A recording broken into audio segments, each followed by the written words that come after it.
She's 5'7.5" in her stocking feet, and she's in the shower. He couldn't pour piss out of a boot without getting his head wet.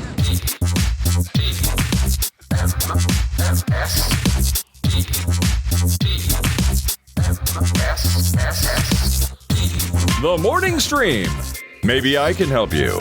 I am Boba Fett.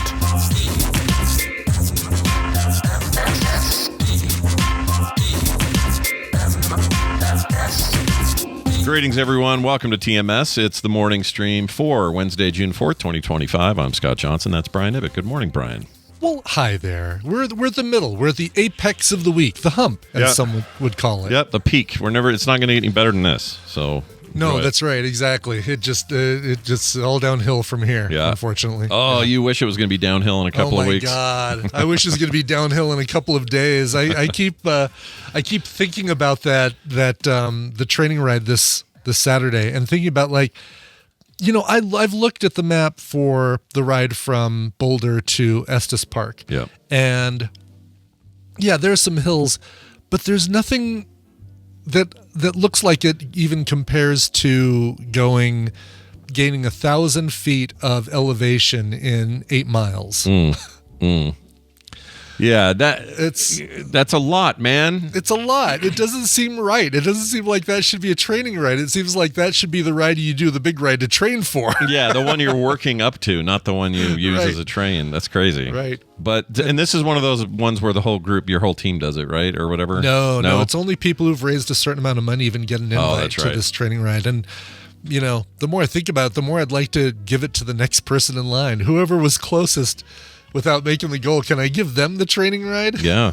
I mean, how compulsory is it? You have to go? It's not at all compulsory. I mean, I could bail on it. I don't want to bail on it though. Yeah.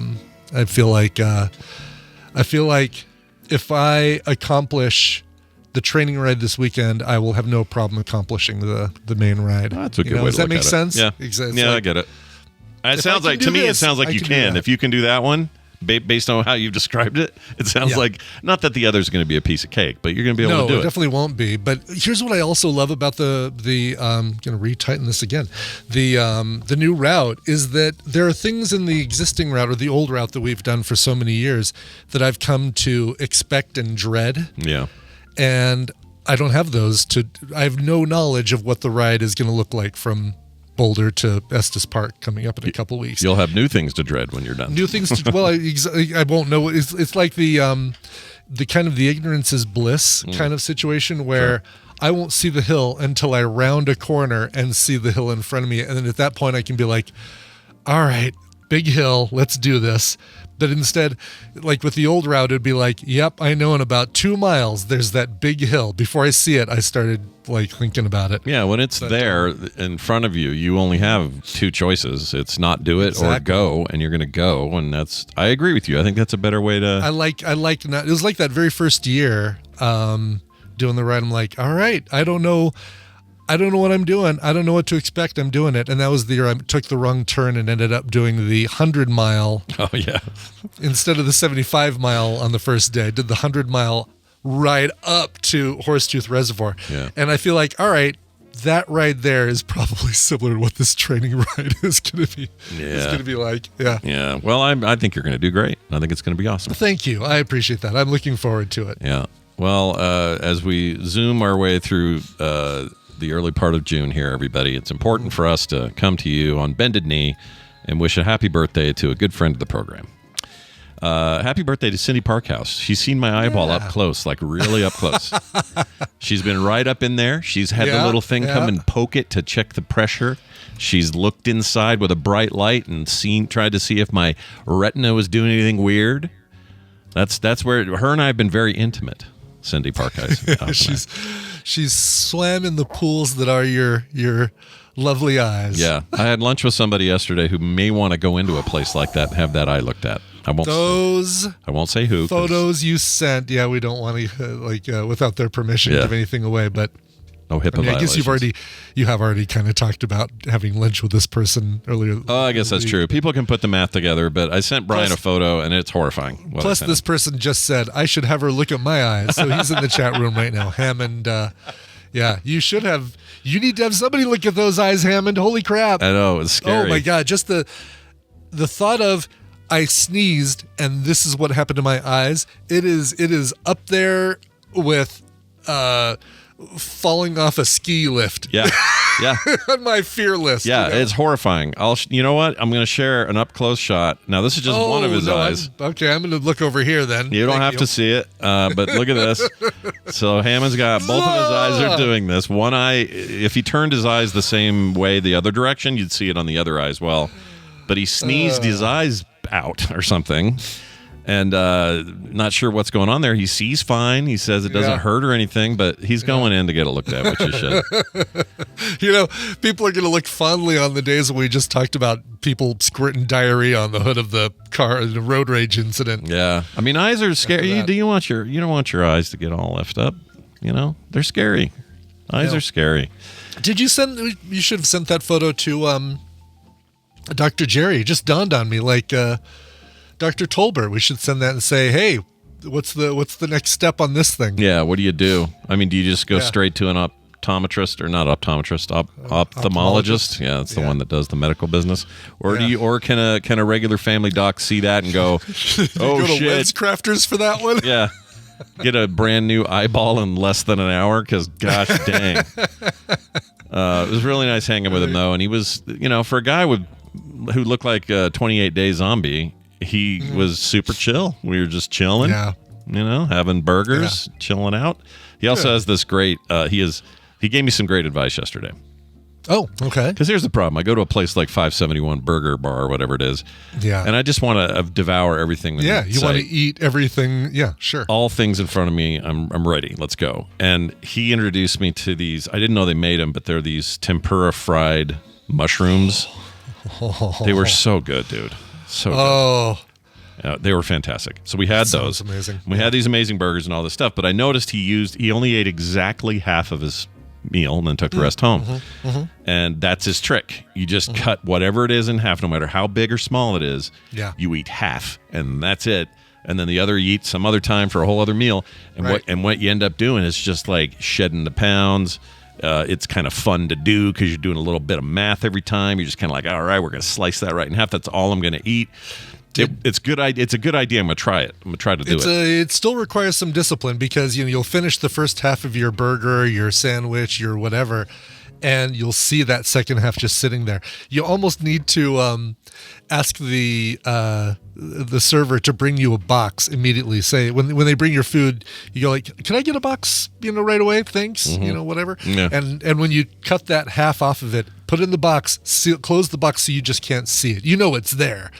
But it's a lot more effort for you to open the box, take the food out, put it back on your plate, and eat it than it would be sitting there after you finish part one of your food. Do you think there's a trick to asking for that early because it seems a little odd to them? You know what I mean? To say I would guess that somebody asks them to do that several times a day. Oh, interesting. Okay. Yeah. So maybe it's not that weird. For that very reason, like, you know what, I'm trying to lose. You don't even have to say, but I'm guessing they get people to say, I'm trying to lose weight. Can I get a box for half of this right away? That's great. That's actually a great idea. Yeah. I think I'm going to do that. I am going to do that. I mean, Kim and I kind of already do this when we go out together. We split everything now. Just like, oh, there you go. Yeah, that's a good. Get a plate, saves money, saves calories. Just split that thing in half. Instead of a small stack of pancakes for one fat guy, now it's just split it in half, and we're both eating moderate amounts of pancakes. So that already works when I go with her. But when I'm on like a lunch meeting, like I did with Hammond, I need a little. I need a little something. A little extra motivation. Yeah. Yeah, no, that's the way to do it. Kubiko in our chat room, by the way, says that they do that they don't explain it. They just ask for a box right away. Okay, maybe I'll do that then. And Hammond said, I'm smarter than I look. And I responded, thank goodness for that. He also nicer than he looks right now if you look at his eyeballs. He's a very nice guy, but if you saw him in a crowd and you didn't know Hammond yet and you saw these two sneezeball eyes... Oh, God. You might go running the other way. I'm just saying. Can we do a little, do you have your package of Post Malone Oreos handy? I do, somewhere here. All right, grab it. Let's do a... Kim took him out of here. She took him. Is she? Smart woman. Yeah. I bet you have more than I do. I probably the girls got into them yesterday, so I think they're artificially lower than they were. But yeah, I only ate the first row. Here's a reveal. I took them. Oh yeah, look at that. Shit! Only one row in the back of the church. Damn. Only one row left of these damn things. They're so damn good. They're really good, you guys. I need to reward myself every time I complete a bike ride, every time I take something off my to-do list. I went to the dentist yesterday. I had to reward myself with 4 Oreos before I went to the dentist, and I didn't brush. I hope that wasn't an issue. No. Yeah, always go to your dentist with fresh Oreo on your teeth. With fresh Oreo in your teeth, they'll love that. Yeah. You're. Oh, how'd it go? Everything go okay? You had your sensitive tooth area and all that stuff. Everything was fine. Went just fine. Oh, yeah. Good. Yeah. Good. Freaking. She, this woman, Kim. New lady or same? No, one I've had for a long time.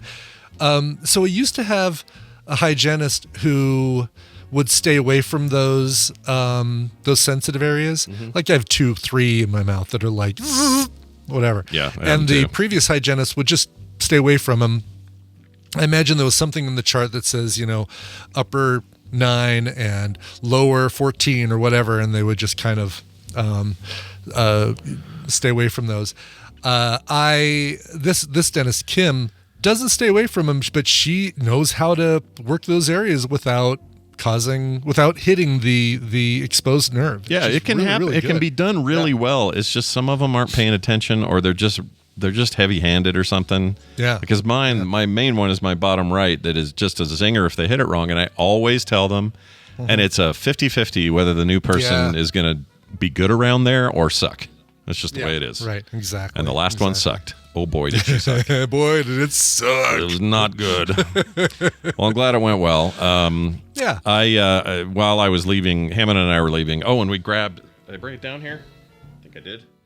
Oh, it's way over there.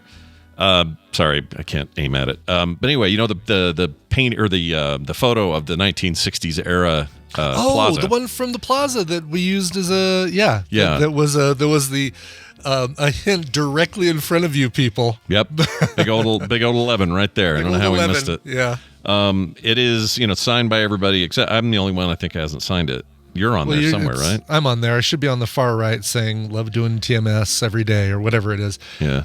So I need to sign it. Well, you shouldn't sign your own thing because you're going to hang that up on the wall, aren't you? Well, yeah, but if the goal, I was thinking one of the reasons to get it or to have it was so I could then do a real proper scan of the thing. Oh, and then, right. So everybody could have a copy of it. Yeah, if anybody wants it, we just give it to them at cost, like whatever it costs to print them and whatever basic shipping is. We, no profit on it. Just make it. Yeah. And then people can take it. So I will probably do that in the next little while and just put my signature down in the corner somewhere. But well, maybe a little profit wouldn't be bad. I mean, profit is never a bad thing. Do you know how long it took me to fill in all those room lights, all those individual hotel room lights? I mean, it was clearly there was work at play.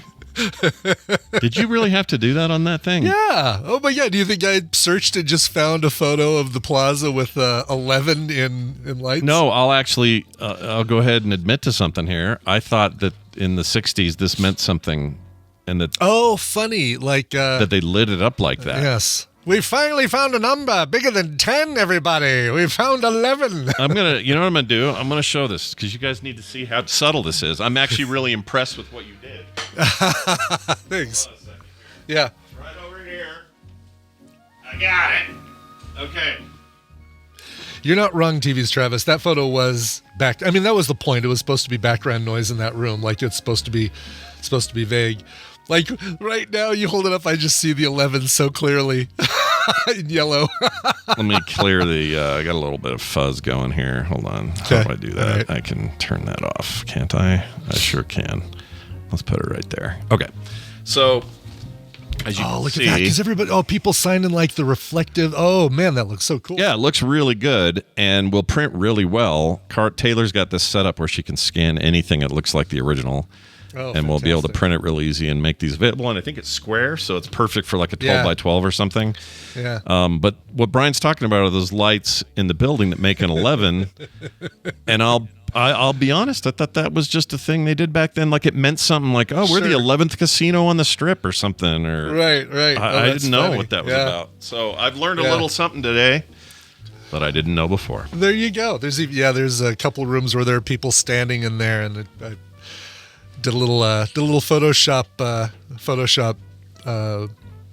transparency action on those. So there you go. A little bit of profit to cover the the highlighter job Brian did.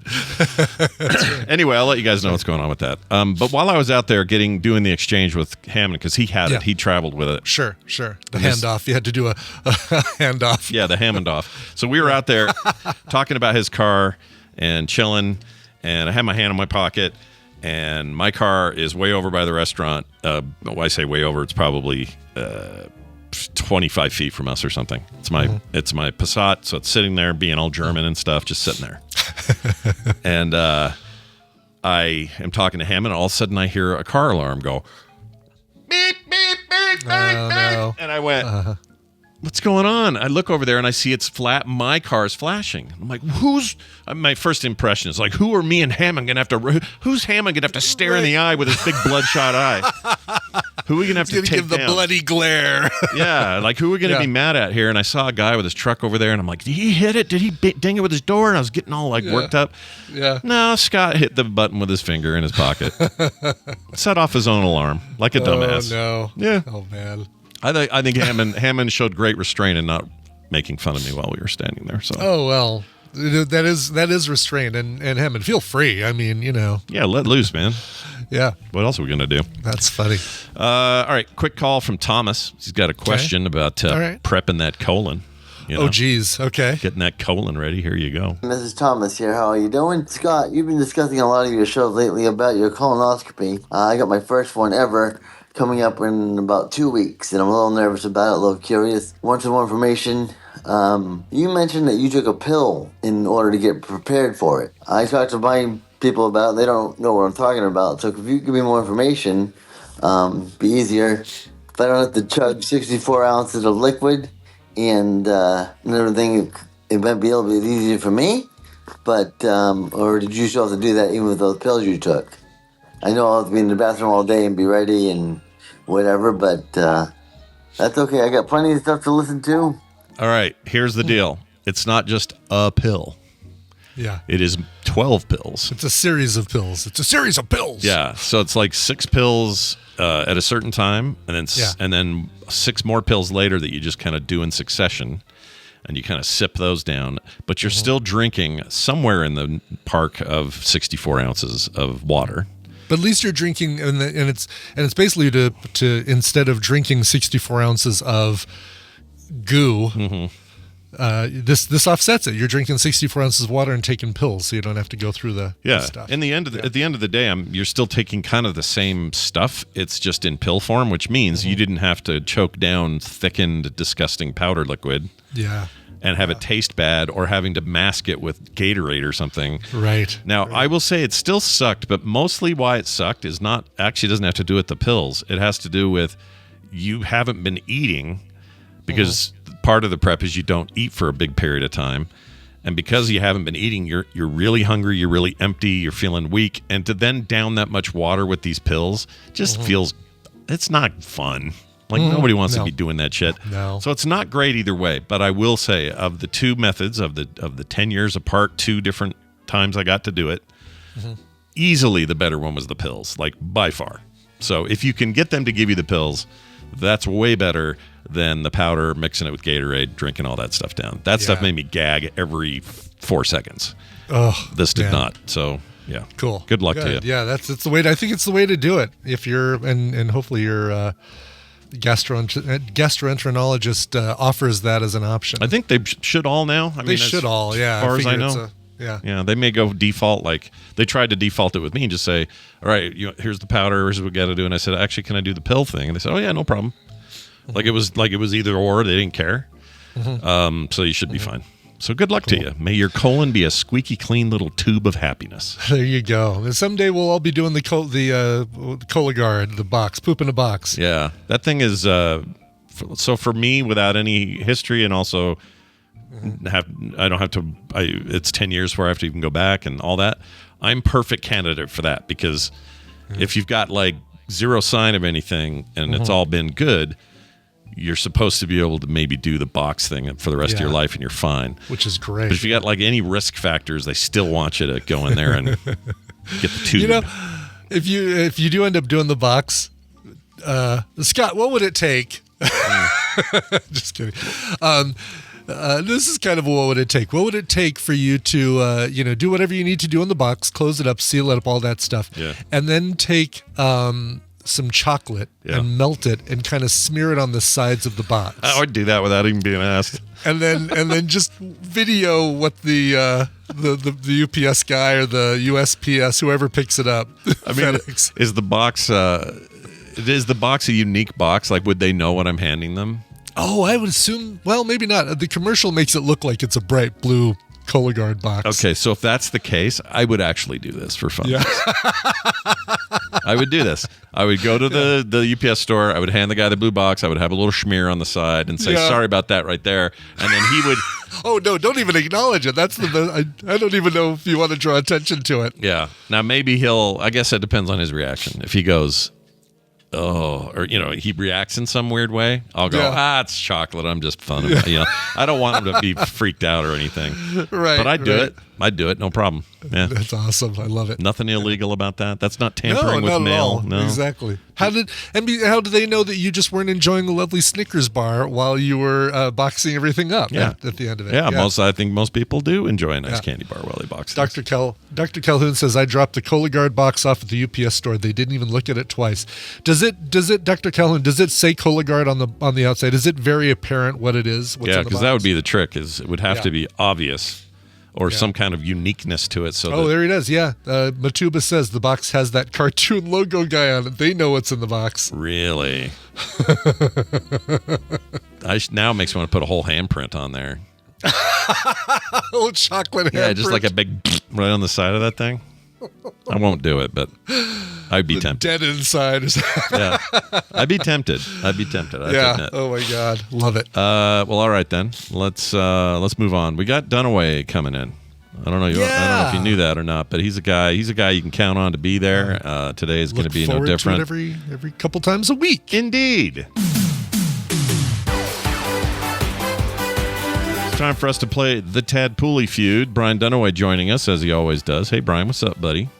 Oh, hi, Scott and Brian. Oh, hi. Oh, hello. What's going on, man? How are you guys? Oh, is this hump day? And I was just thinking about my colonoscopy that I'm having next Monday. Mm-hmm. So it's good to hear that it's, easy, breezy, lemon squeezy. Yeah, poopy squeezy. Exactly. I don't know if I would fool around with, pretending like I had poo on the outside of a Cologuard, considering that travels interstate, right? Mm-hmm. And that could be considered a biohazard. Oh, I don't know. Take your chances. Take your chances, that's Scott. True. It may not make it to its destination, and you may have to do it again. Is what you're saying? It'd be like real funny to go, haha, there's a bomb on the plane. I'm just kidding. Yeah, go ahead and do that. I don't think what would happen is you wouldn't say anything. People would see the fingerprints. Right. They may or may not go, this could be bad. So they would test it, and then they would go, it's freaking chocolate. Someone's taking the piss. You know what? And maybe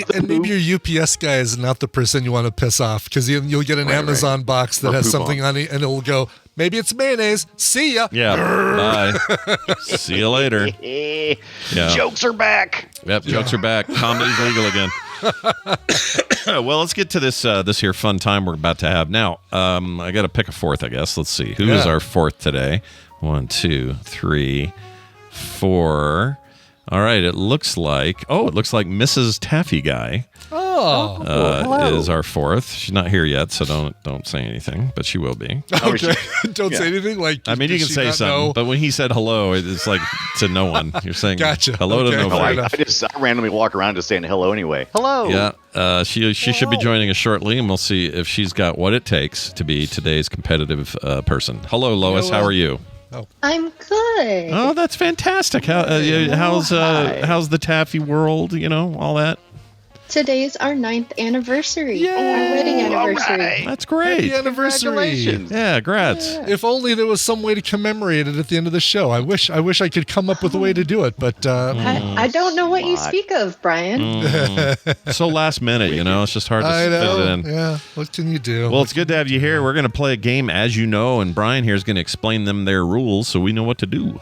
That's right. It's time to play the Tadpooley Feud. I've surveyed the Tadpool on some nerdy topics, and Scott and Brian are going to have to predict the answers they gave us. It's their job to see how many of those answers they can guess. Lois, your job is more important than ever because you're going to be working with either Scott or Brian. If your team wins, you get a prize package that includes, a game that your husband gave us, XCOM Enforcer. Oh, that's awesome. And Operation Blackout. I will replace XCOM Enforcer with something else. So you'll get Pandemic Ground Zero if you win. How's that? Sounds good. Yeah. Which sounds like what we're doing with those boxes, by the way. Yeah. is Scott's Right. Color Guard box will be ground zero for the next Pandemic pandemic. Ground Zero. I'm not looking forward to that for when it's my turn, but yeah. They'll call it POOVID25. Very excited. That's right. Oh, geez. Yeah. All right. Well, let's give you guys your topic. We're getting really close to the end of the current batch of questions and answers. So got to really hurry up and get working on the next survey. Oh, wait, I'm done? Yes, I am. Tiny.cc/Tadpool survey to go fill out the brand new Tadpooley Feud survey made up of questions that you chuckleheads submitted. So do that after the show. Nice. All right. Put your hands on your buzzers and get ready to answer this question. Name a band with a food-related name. Scott. Foo Fighters. That's wrong, but let's say it. Show me the Food Fighters. Yeah, that's all I could think of. Damn it. Brian, wide open board. Yeah. How about? By the way, ahead. I do have to tell you, Foo Fighters was, let's see, let me find it here, is on the list. But that's number funny, 27. It sounds like Food Fighters. Yeah, So that makes that's sense. why I couldn't get it out of my head. So Yeah. it is what it is. All right. Anyway, Brian. Is there a band called Food Fighters? Well, I'm going to go with the obvious. One of my Meatloaf. One of your Meatloaf? One of your meatloaf. Yeah, Meatloaf. I was going to describe it, but I'm going to say just say Meatloaf. Just say it. Sure, It's weird. sure. Meatloaf. Sure. Show me Meatloaf. Late great Eddie from the Rocky Horror Picture Show. The I just dude call him what Loaf. gets hugged Mr. in Loaf. Fight Club. Mr. Loaf, Mr. The driver of the bus in the that great both the Spice Girls film and that Steve Martin Leap of Faith movie. Didn't he have a big fight with somebody on the set of The Food Apprentice? Fighters? Yeah, with it was with Gene Simmons. Please let it be Gene No. Simmons. no, it was Oh, that's too bad. It was one of the celebrity ones, and it was with Kiss Meatloaf. Oh, God, I remember the video. Was it Gary Busey? Gary I think it was Busey. Gary That's Busey, it. Yeah, they had a big old row on there. Who knows if it was real? Because that's shit. You never know. But I mean, no matter what, I'll take Meatloaf's side against Gary Busey. sure. And Sure. I take Meatloaf on the side of my mashed potatoes. I see all what right. you did there. Well, you get Lois as a partner, and you have a wide open Oh, hi, board, Lois. 9 answers to Hi. choose from. Cool. What do you guys got? You got something? Cake. Oh, cake, duh. Cake is awesome answer. Yeah. Cake. One of my favorite bands and one of my favorite foods. Show me cake. Let Yeah. them eat cake, baby. Yeah, it's pretty A good. band that really sounds the same from album number 1 to album number 6, and I love it. Right. I love the fact that they didn't worry about changing their sound. Keep the trumpet, not. keep the bass guitar. I never tire of cake. They're fantastic. No, me neither. Yeah. Me neither. Love them. They're going the distance. Wow. Yep. Lois, we don't have the number one answer. What is the most obvious band with a food-related name? Oh, We I would should- have thought Meatloaf was Red number one. Hot Chili Peppers. Ooh, the Red Hot Chili Peppers. That is a delicious Yeah, food. those are edible. Sure. Yeah. Food-related. I like the food more than I like the band. Show me the Red Hot Chili Peppers. Number 1 answer on the Number board. one. Very good. Man, you're killing it. They're okay. Killing it. feel like I don't have I have a problem. I have one that might be a little. It's Spice Girls. Spice Girls. Oh, okay. That's what I was thinking too. That was another place I was going. Spice I know Girls. another Spice, one. Yeah. sure. All right. Sure. Yeah, Do it. One of them is Spice even named Girls. Ginger, which is also a food. Yeah. Edible. Yeah. They have baby food. It's not really made from babies, but all right. Right. Show me the Spice Girls. Please show me the Spice Girls. Yeah, number 8. Wow. Hey, Nice Lois, job. do you think You're Salt and Pepper's 17, here? by the way. 17 to nothing so far right now. This one. Ooh, nice. Yeah. Kicking ass. Mm-hmm. Kicking ass. How about what are you thinking? How about is there a band named Laffy Taffy? No, that's too bad. No. There should be. How on brand would that be? If so, Mike would know it very well. True. Yep. Smashing Pumpkins? Maybe? Ooh, man, you are killing it. Those are all great answers. Yes, Smashing Pumpkins, because there's pumpkins in there, and I do like a good pumpkin pie. Absolutely. Do it. All right. Show me those Smashing Pumpkins. Number 5. 22 points for you guys. Pumpkins. Wow, Pumpkin's we are killing gross. it. Look, I know people like pumpkin pie. I can't stand Oh. it. I wish I What would. about pumpkin Neither seeds? Cantina, and Yeah. I'm fine with that. I'm here for it because I always get her slice of pumpkin pie. Yeah, same with it's Kim and I are the same, just swapped. She loves it. I hate it. Yeah. I don't know You why. don't like Interesting. anything pumpkin spice. I like right? I like pumpkin seeds roasted, and that's about it. Oh yeah, That's about good it. stuff. Everything But else. no, like pumpkin spice Oreos or pumpkin spice this or that. I know you might- don't do coffee, so the latte doesn't do anything. Yeah, I don't. It doesn't do much for me. But if it's more of a dessert and it's not the pie, it's more consistency with the pie. It's like the texture of it. I don't like. Sure. Oh really? Oh, Yeah. you don't like that? You don't like flan? How about flan? You like that? I don't like flan. get Funny that. enough. Okay. Yeah. Maybe there's a thing with that. That's the ultimate thickened liquid. It's in cake form now. That's how Yeah. thick it Yeah. is. I like creme brulee. You're good with creme brulee. Yeah, that's more pudding consistency. I'm Yeah. okay with creme brulee. Gotcha. Okay. Yeah, not too much of that top. I know the crispy part's the point of it, but I don't want too much of that. Crispy, Sure. crispy part's the best. Stephanie in a pet says, "Let me be clear. Pumpkin and pumpkin spice are not the same. I don't think anyone's arguing Facts. with you on that, Stephanie. Facts. But there's a I flavoring. like both. That's There's called a flavoring that- that's a straw man argument there, Stephanie. Nobody was saying. Right. That's a hill you don't have to die on. Yeah. Especially in all caps. Yeah, none of us need to die on that hill. Nobody Right. nobody thought otherwise. Right. But good job. All right. Cool. All right. So we still have 5 answers left on the board. Not a runaway yet, though. Like it's still- Right. Lois, what else are you thinking? I've got some, but they sound weird in my head when I think of them because they're not spelled right. I'm going back to my formative years. Black Eyed Peas. Oh, that's Oh, perfect. Black Eyed Peas is brilliant. Yeah. Yeah, like feeling- and their touring band, they're touring with collards. It's great. Yeah, are they? But It's a real comfort concert. Van is currently obsessed with the back catalog of the Black Eyed Peas. There's something about Really? being around 6 or 7 years old, and that band just immediately appeals to that age group, and then he'll get past it and never want to hear them again. But right now, he is You into know, Black Eyed it's Peas. awesome. I like the music. The videos scare me because Taboo seems to just stare into my soul Yeah. whenever he's dancing. Yeah, he's a It freaks vampire. me out. Yeah. Stares into my soul. All right, show me.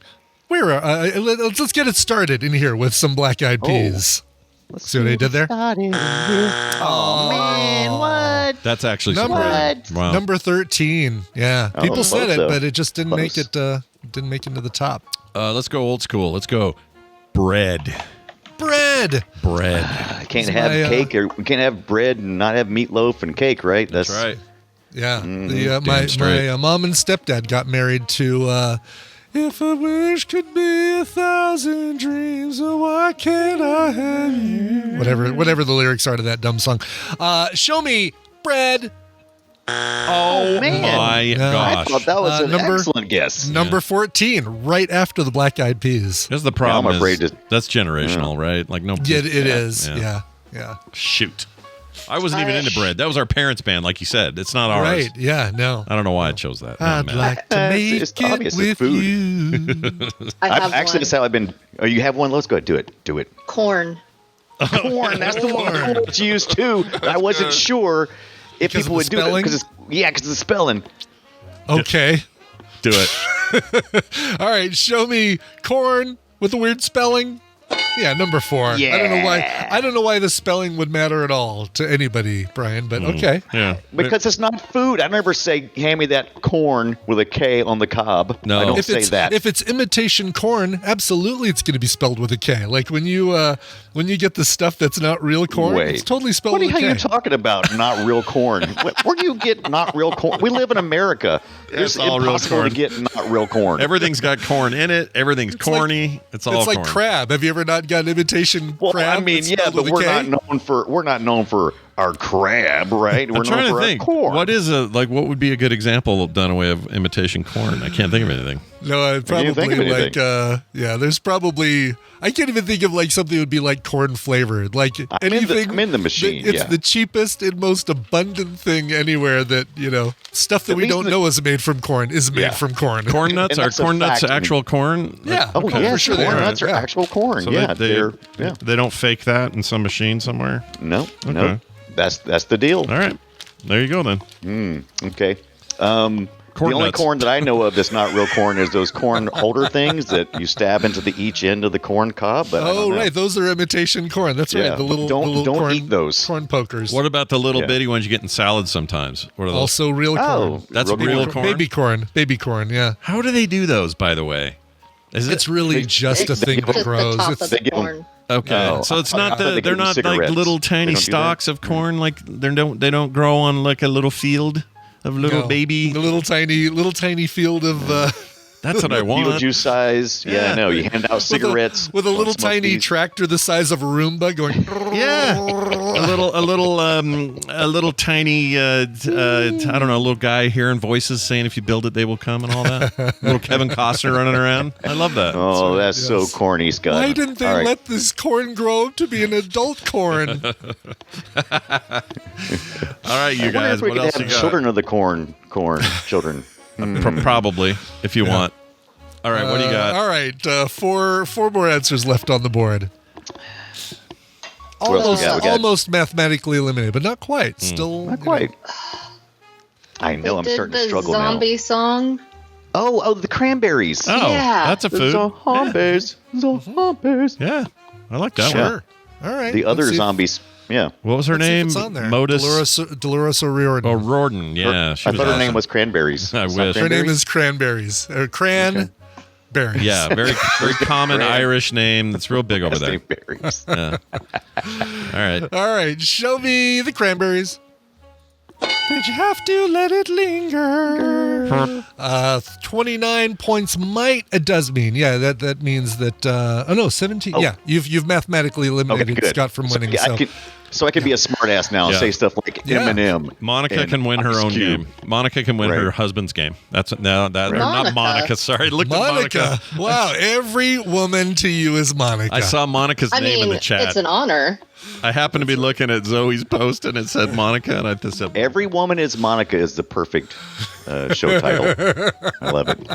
all right, well, see if you guys can clear it just for funsies here. Yes, well, Monica's Nicole, so that means Monica's available to you, Lois, if you That's like it.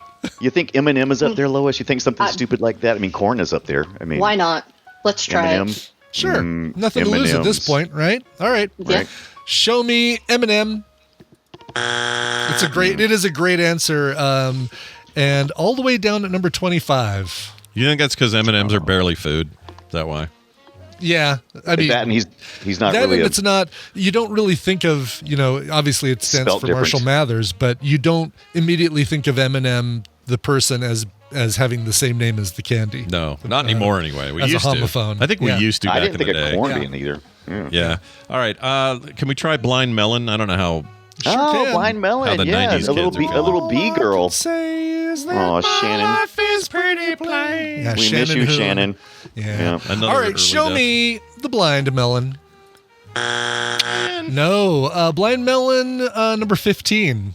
Damn it. Right after, believe it or not, right after Black Eyed Peas Bread. Really, because, I was going to say because they all had the same number, but they didn't. 10, 9, and 8,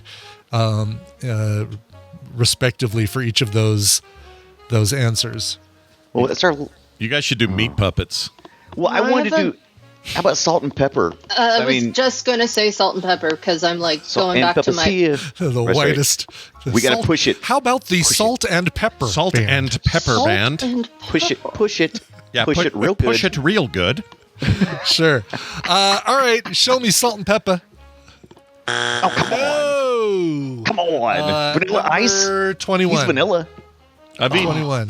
Beatles before. Are they just kidding? I'm not going to do Beatles. Iced tea. There are 3 answers still left on the Iced board, tea, Scott. You vanilla can, ice, ice cube. some Yeah, points there's a on the lot of board. rapper stuff. I'm looking at the chat now since I can't really Sure. win.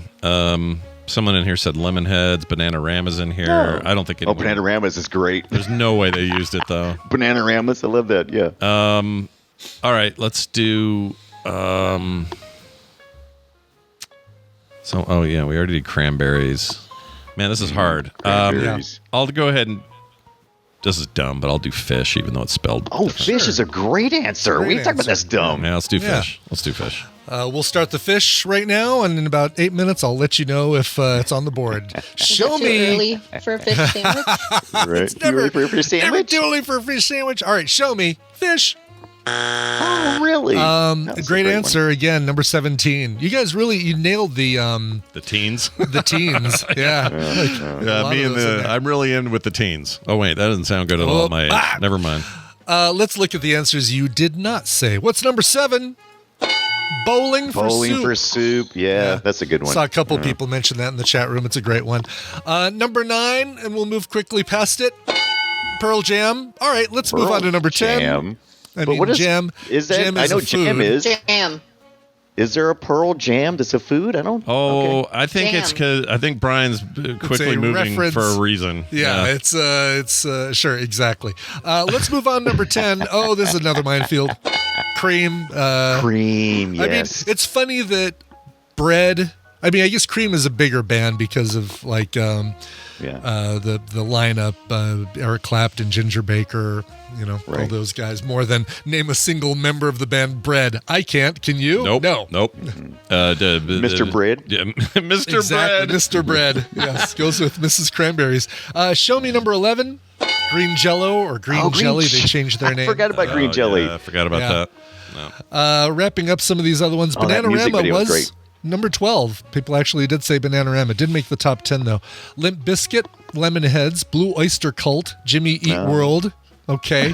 I like that one. Butthole Surfers, which this is why I'm starting to collect your that's email addresses. Scary. Cherry Poppin' Daddies, Cracker, Ooh. Flying Burrito Brothers, Foo Fighters, as we mentioned, Jelly Roll, Strawberry Alarm Clock, String Cheese Incident, Taco, If You're Blue and You Don't Know Where to Go To, Beatles, yes, Scott, a couple people said the Beatles, The Pizza Underground, 30 Seconds to Mars, What? Mars Bar, Oh, geez. Mars. Okay. Hilarious. Ambrosia, April Wine, Bare Naked Ladies, Blue Waffle. Bare Naked Ladies. I'm going past it. Chickenfoot, Dead Chickenfoot, that's a good one. Milkmen, DJ Marshmallow, Doobie Brothers. Somebody does Doobie not know how marijuana works. Right. Eiffel 65. People are just throwing out band names at this point. Fiona Apple. Goo Goo Dolls. Fiona Apple. Goo Goo Dolls, I'm thinking, all right, there's the Goo Goo Cluster. That Cluster, might be, right? where That they works. get their name. Sure. Yep. Hall and Oates. Who do you great. get the Blowfish? That's great. Hall and you've Oates is never amazing. Hall and Oates is a great Yeah, it's answer. really That's a good. great one. And if you've never seen the green jelly video, Three Little Pigs, in the listening audience, do it. Do I it. don't know if I've seen it. I need Oh, to check it you out. surely you'll see it and you're like, oh yeah, this is on MTV like every 5 minutes back in the day. Yeah. Yeah. Humble Pie, Iced Tea, Iron and Wine, Lemon Demon, Meat Puppets, Milli Vanilli, Pomplamoose. I like the idea of meat puppets just because it's just meat. There's Yeah, no meat, yeah. specificity. It's not like this is beef, this is chicken. No, it's a freaking meat puppet, and you should never eat anything called a meat puppet. Exactly. Yes. Don't do it. Scroll Nut Zippers, Strawberries, Sugar Ray, Tangerine Dream, Sugar Ray. the Banana Splits, the Scorpions with a preface. I think Scott and Carter ate one that one time on the Monday show. We did. We ate them here too. Didn't we do We suckers? ate them here. Yeah, we and I think you stayed away from the Scorpion on that one. I licked it, but I wouldn't eat into the sucker. I couldn't Into do the it. sucker. That's right. Vampire Weekend, Vanilla Ice, Veruca Salt. I'm sorry. Bonus points to Vampire Weekend. That's a good one. Vampire Weekend is, well, I mean, is it food though? I mean, He's it a is for consumer. vampires. It is for vampires. You know what I mean? What is the The weekend? Is weekend food is? for vampires? No. The Vampire Weekend is about vampires, and vampires drink blood, so it's like a nice little side reference to you could eat the blood. So the right? Human League is also in there because Right, 'cause humans humans eat. consume food. Fair point. Fair point. No points to Vampire I Weekend. like it. Points revoked. Wheatus, I think, is a great answer. Oh, this is good. Wheatus. And finally, just Yum. I guess there's a band named Yum? Maybe. Oh. I don't know. Okay. I have no Anyway. idea. Yeah. Yum brands. Anyway, brands, the good news about all that is this. Whoops. There it is. Congratulations. Yeah, you're a winner. How does that feel, Lois, to have won a game that your husband donated? Oh, no. I swapped it out. She's getting Pandemic Ground Zero and Operation Blackout. There you go. How does it feel not to Nice. get your husband's game? I mean, the reason he gave them is because we share a Steam library. So Yeah. No, the new. You know what? I got to say this. I know this is unsolicited, but the new Steam sharing thing is so good. it's amazing. It's so It's really freaking good. My family is in love with me now again. They love me. Yeah. Because I have 2,000 games in my Steam library, and none of Right, them have and to they pay can- for a thing. They just They get can in. just help themselves anytime. That's great. And I can be playing while they're playing. It doesn't matter anymore. So it's pretty great. Can I be part of your family, Scott? Hop in. No, it's Aw. already full, but Aw. Also- you get five? yeah, you get 5, and it's also there's a rule if you drop somebody, which you can do. You can drop someone, but you can't add a new person to the group for 6 months. Oh, wow. Ooh. They're real because they don't want people like flopping people in and out, and it's all to stop people from. I'm gaming the totally system. inviting Tristan to my family. Yeah, you should do it. Put him in your Good family. idea. Yeah. Well, there you have it, Lois. Always good to talk to you. Enjoy your winnings, and tell your husband that I don't know. I hope Taffy is the world to everyone forever. Bye now. I'm still All right. enjoying my taffy. Hey, we did it. Dunaway, you know what was great about Monday? We did a Play Retro. That was a super good time. We talked about Ridge We did. Racer. People should catch up on that episode. It was fantastic. And I have good news. We hit the viewership requirement. We don't have the follower requirement yet, but the hours viewed requirement or minutes viewed requirement up on our new YouTube channel for Play Retro. So I would just say to people, if you're enjoying our stuff over there, go to that channel, which is youtube.com/@PlayRetroShow, and subscribe to that channel. And then that'll help us get to the next level that we want to get over there as well. And it's got more than just the Play Retro show in there too. Me and Scott are creating retro content at just in general for the channel. So expect more of that to come too. Like we talked about Captain Kangaroo this past week and how freaked out it makes Scott. I'm just saying. Yeah. He likes Mr. Green Jeans. I do like I Mr. didn't Green know that Jeans. about you. Oh, he's Yeah. the best. He makes me feel funny in my swimsuit place. Right. What do you feel about the ping pong balls and them going to double? I think it's Back. a crime against humanity. I know, so you got to tune in and find out what Brian's talking about.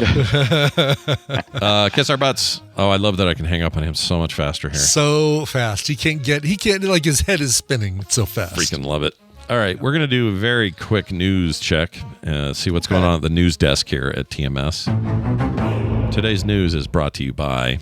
Finding out where the dog was sleeping the hard way. Yeah, sometimes you'll lay on the couch, just like your normal spot. I kind of have a spot. It's like a little corner thing I like. Sure. And it's usually fine, but yesterday I was wearing a white shirt. T-shirt underneath my other shirt. Oh, I was wondering, okay, how would this be bad? But now it makes sense. All right. And I took fair off enough. the shirt I had on top, and I was just wearing the white one, and I'm watching whatever I was watching with Kim, and then I got up, and she goes, "What is on your back?" And I looked in the mirror, and I was covered in little black hairs, little rainer hairs. Mm-hmm. Yeah, that's how you know. That's how you know. Yep. She's not allowed up there is the point. I don't know why she was up there. Sure. Let's get to the story. I think we have time for at least one. A cattle producer wakes up to find an olive python eating her bra and shirt. Is that typical food for an olive python? I never even heard of an olive python, so your guess is as good as mine. Yeah. Huh. But a cattle producer in the Northern Territory, I think this is in Australia, got a shock when she woke up and stumbled on 2-meter live olive python eating her work shirt and her bra last week. Jeez. I turned the light on, and the python was on the bathroom floor, busily wrapped up and digesting my new work shirt out of the laundry basket, says Moria Lanzarin.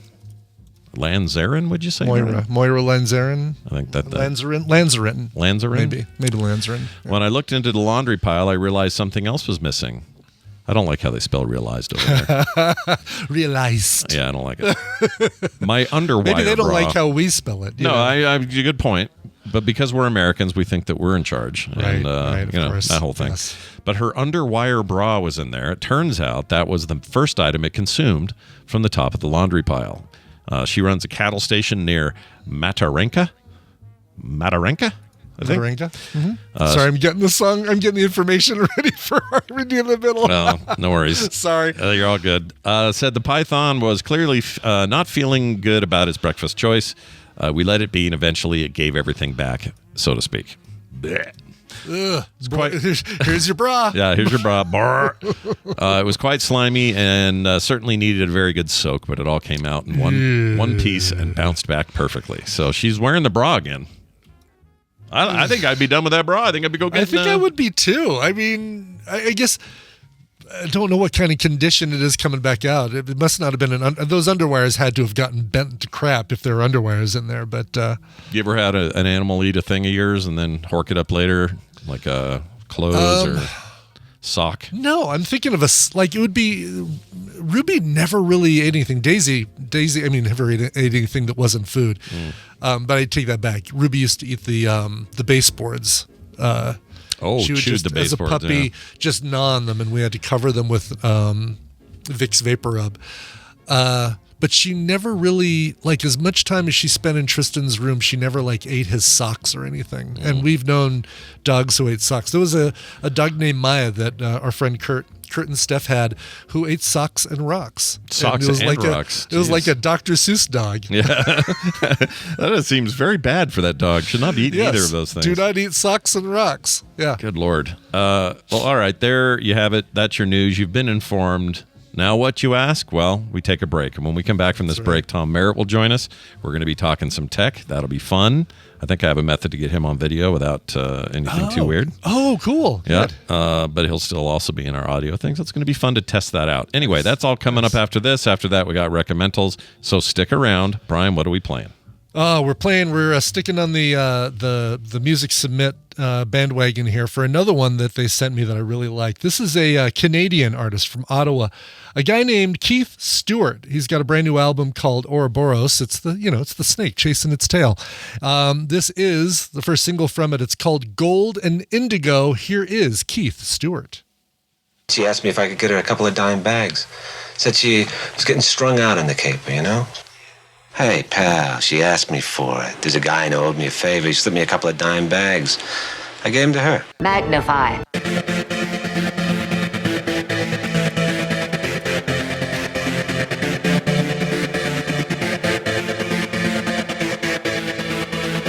And we're back. Brian, who is that one more time, please? Sure. That's a dude from Canada named Keith Stewart. He's got a brand new album called Ouroboros, and that is the song Gold and Indigo from said album. Fantastic. Let's do this. Isn't technology wonderful? Well, it sure can be, but only when Tom Merritt shows up to disseminate it. Tom Merritt joins us now. Oh, he'll soon join us on video, too, because I'm going to try this out. Let's see here. Tom Merritt, there he is. Yeah, this is very exciting, right? This is like a moment of truth. We'll see if this works. Oh, it looks like it's gonna. Oh, this is fantastic. Yay. Tom Merritt, he is Ace Detect, and he is here to talk about technology. What's going on, Tom? Try to figure out how to mute Discord. Oh, you shouldn't. Oh, yeah, I thought I had must deafened. There you go. She didn't hear anything from me now. Are you Yeah. good? Most Okay, deafened. there we go. Turn There you on go. most deafened. Yeah. What? Mo's Yeah, deaf. No, it's working. It's good to see you, man. How's your week going? It's Wednesday.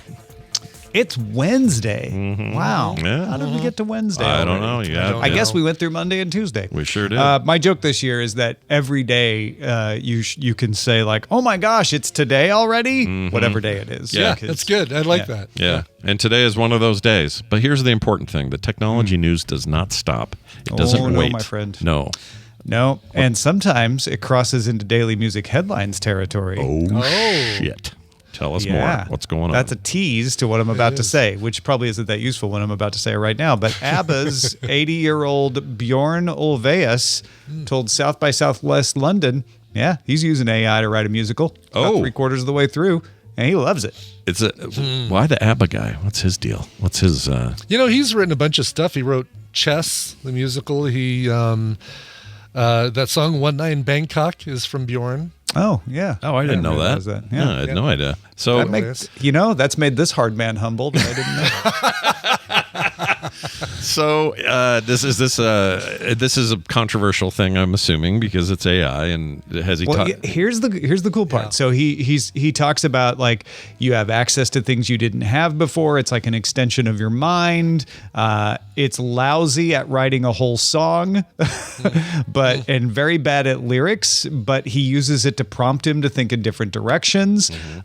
Also, he is a member of the Writers Association in Europe that is negotiating artist rights for training data. Oh, so he's not. I love this story because he's not saying AI is bad, never use it. He's also not saying like let the tech companies off the hook. He's saying like they should pay us a fair rate for using our music in their training, and then I would like to take advantage of that training to help me out. No, it's not going to replace me, but it's certainly a helpful tool, and I love that. So he will only use. It sounds like he will only use stuff that's been I guess permission has been granted. He can use it at will, that sort of thing. Or if he does use something that's commercially available, maybe he even figures out a way to like this service will potentially give those sources compensation for using them in AI.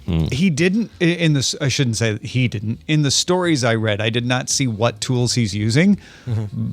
But I don't think any of them have come to an agreement. So if he's using one that doesn't come to an agreement. So he's not being like, well, I won't use it until it. He's like, no, I'm a member of the Confederation of Artists that's pushing for the agreement. We'll get the agreement. I'm not going to not use the tool. Like, let's all be reasonable about this. Is very Swedish of him, I think. I feel like it's gonna. I can't wait to hear this soulless creation that Bjorn Ulvaeus creates. I mean, maybe he'll blow our minds. Who knows? Like, I don't know. Like, we are waiting for that moment of can music and AI produce something that isn't derivative or trashy or bad. I think that's really the important distinction. If you read what he says, is he's not saying I let it write things. He's saying it sped me up in my creativity. So he didn't have it write the musical. He used it for brainstorming to kind of get ideas. And he's like, yeah, it's horrible at writing lyrics, but it prompted me. It made me more creative,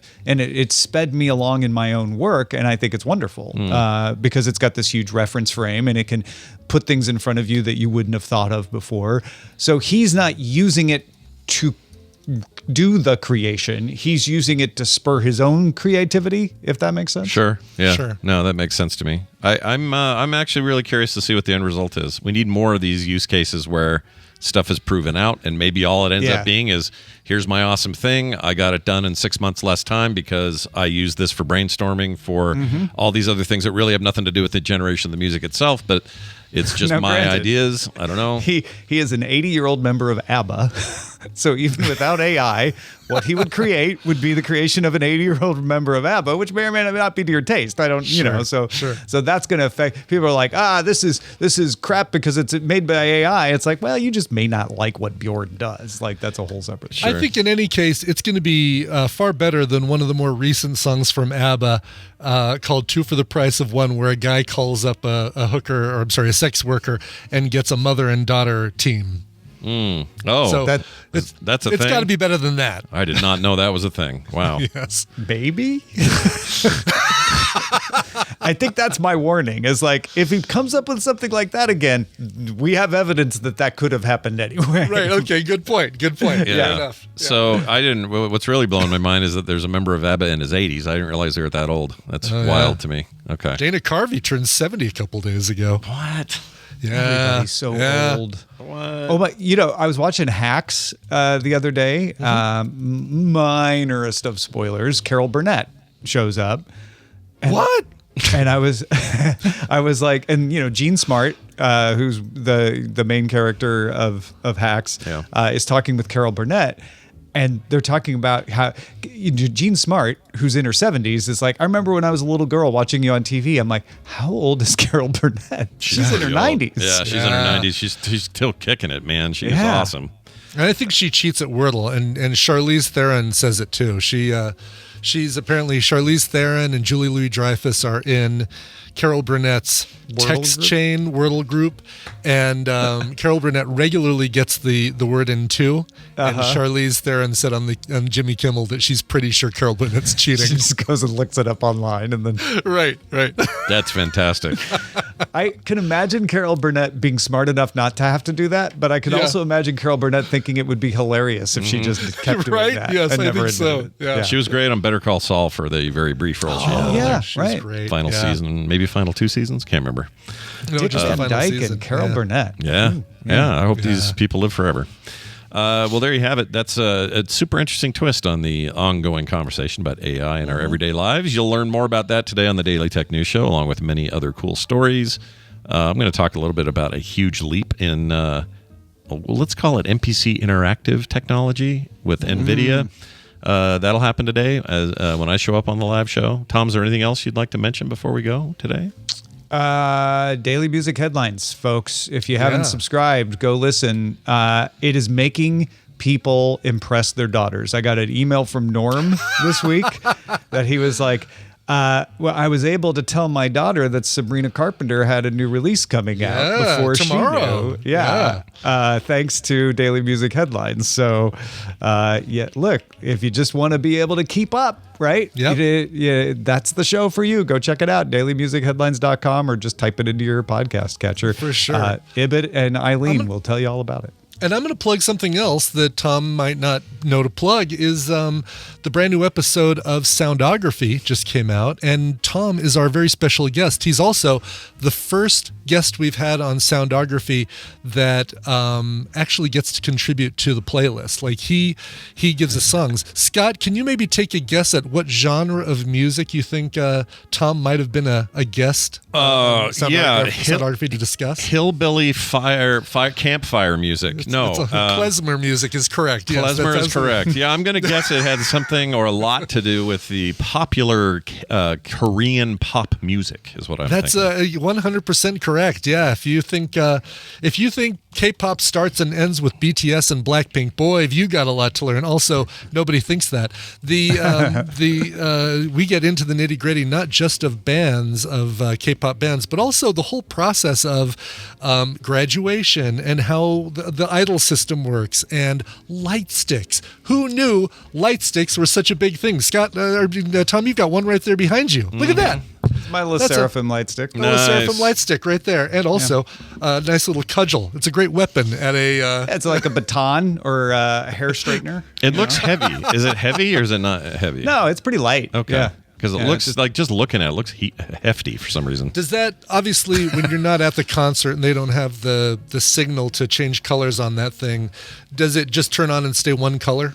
No, you can there's a couple of buttons, so you could actually change the colors yourself. There's even some things you can do when it's not connected at the concert to make it flash or strobe or things like that. So, yeah. Very cool. But yeah, people may not know when you're at the concert using Bluetooth. The same technology they use to like target ads at the mall, they use to control the light sticks so that they can keep them all in sync and stuff. That's awesome. It's got to be so cool being up on stage and looking out at a sea of synchronized color changing light sticks. You know? Yeah, that's awesome. That's so cool. I didn't know that was a thing they even did. So you know what? If I tune in to the to Soundography, you'll hear the whole schmear on that. Exactly. Look at that. DailyMusicHeadlines.com, Soundography.com. It's no better way to live than what we just did. Tom Merritt, he is Ace Detect on all of the social places. So if you want to find him there, you certainly can. Tom Merritt, have a fantastic week, and we'll see you next time. Thanks, y'all. Bye now. Bye. Bye, Tom. Okay. Well, Brian, we've come to that point of the show where we got to recommend some shit. Yeah. And so we're going to do that right now. Recommend some shit. Here comes the recommendal shit right now. Well, what do you recommend?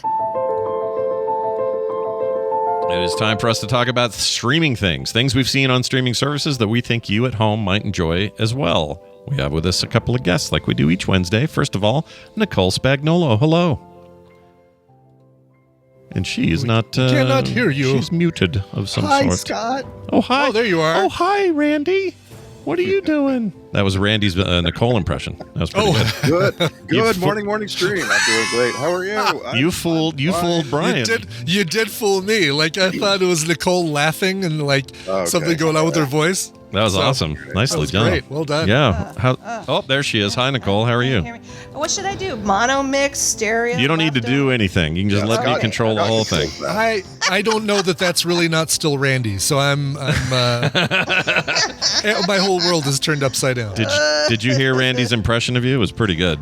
No, I heard Randy's impression of himself. Oh, well, I heard him. He did a little spot on. It's spot on, by the way. Yeah, it's a pretty good Randy. Well, it's good to have you both here. We're gonna do a little recommending today. Some stuff we've seen, things that we actually liked as well, right? Things we think are good. Yeah. We don't necessarily recommend crap to you people at home. No, that's why I'm not recommending Dr. Odyssey. That's right. There it is. Oh, it's so fun. Is it? It's fun in the way that watching someone fall down while roller skating is fun. Okay. All right. I don't know what it is. What is Dr. Odyssey? That's that horrible cruise ship. Joshua Jackson. Shit! Right, we talked about it yesterday. I blocked it out. Opera on a boat. Yeah, Brian. That includes Randy, a lot of people getting sick. Please tell me you're not standing for that show because that show really sucks. I only watched 2 episodes, but it was so bad. You'd like that thing?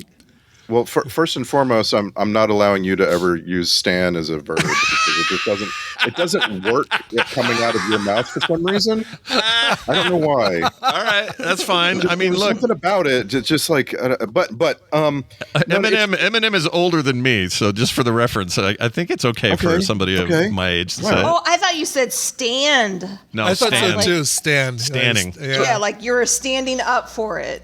No, not stand as in. In standing. Fan. You guys have heard of standing, right? Yeah. Of course, it's a fan. Yeah. That's I have friends who can't wait. I have friends who can't wait to get home at the end of the day and watch bad TV. Like Love Island has a new season out. Yeah. Everybody's very excited. We all know that's bad TV, right?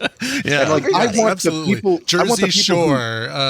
There's sure 20 years ago. I want the people who like this is important to them. I want them to get good entertainment, and Odyssey is like, wow, it's good. It's good bad. Sometimes after like something really, really heavy and dark, you watched Bosch figure out some dude killed in the back alley or something. It's like, oh my God, all right, I just need to watch a show about a dude, a doctor on a cruise who fixes people's penises when they get broken. There you go. Right. The problem is The Pit also came out. And like you can't help but compare them, and one is a 10. The Pit. Yeah, recommended it here on the show. So good. The Pit is fantastic. Everybody should watch the Pit. ER Part 2 is what it is. Yeah. Talia says I should say gooning. That's allowed. So I could say no. Okay. Oh, you don't want me to say gooning? Okay, I won't say gooning. Okay. I mean, you know what it means, right? Oh, I know what it means. I was, in fact, I was informed as to what it means by Tally herself. She's the one that told me. I don't know what it means. Good. That's I'll good. give you a link. I'll give you a link. Turn Safe Search on, Nicole. I'm going to send you a link. Yeah. Okay. Enjoy it. Gooning's fun. Right. Anytime you have to link someone to Urban Dictionary, you've already messed up. I can hook you up on all the Gen Skibbity Alpha toilets. Yeah. slang. I can. I learned that there's a Generation Jones last night. Generation Jones? What's that? Generation Jones, and I don't know what it means, but it's children. Generation Jones were children or teenagers during the sexual revolution of the 60s and 70s, and were young adults when HIV/AIDS became a worldwide threat. Like it's a weird. Older than us. Bill Gates, Madonna, Sarah Palin, Barack Obama, Tom Cruise, Brad Pitt. These are all examples. Right. So the borderline between Gen X and Baby Boom. Okay. There's we love to come up with these extra categories, right? And this is the one in the borderline there. Yeah. What's it called again? 1954 to 1965. Generation Jones. My mom was 1955. Oh, there you go. No time for love, Generation Jones. Yeah. Yeah. Well, there you have it. Anyway. Let's move on to let's start with Brian. We got yours all queued up here. We're gonna do a little different order today, but we're gonna start with you as usual. What do you got here? This is a series that that Tina and I just watched and loved. This is a little bit of a racy clip. I've bleep things out, but still kind of on that edge. You'll definitely be able to figure out what the heck they're talking about. But it's all about someone who's trying to get a movie directed, and we're going to hear how that all goes. Here we go. Love it. We're fast tracking the Kool-Aid movie, and we're really interested in meeting with some of your clients. Yes, I'll give him a heads up. I spoke to Nick Stoller, and it took him a second to wrap his head around it, but yeah, he's got a pitch. I really like Nick Stoller for this.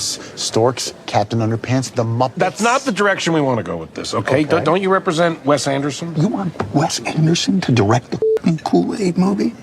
He's gonna think I'm f***ing crazy, man.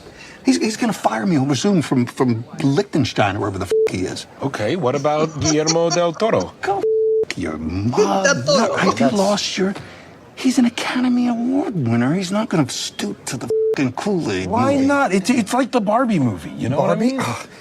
Barbie is 10,000 million times better IP than f***ing Kool-Aid. Okay, why? Because people love Barbie. Barbie's hot. People want to f*** Barbie. I want to anybody trying to f*** the Kool-Aid man, dude, okay? He doesn't even have an asshole. Pretty sure there's no way to f*** the Kool-Aid man. Am I wrong? How would you f*** him? I don't... What are we talking about? It has nothing to do with anything. This sounds like a show for Nicole right there. That's Seth Rogen, right? That is 100% Seth Rogen. And you're also hearing David Krumholtz there as Mitch, the Hollywood talent agent who represents a bunch of directors that he doesn't want to touch the Kool-Aid movie. This is called The Studio on Apple TV, and it is...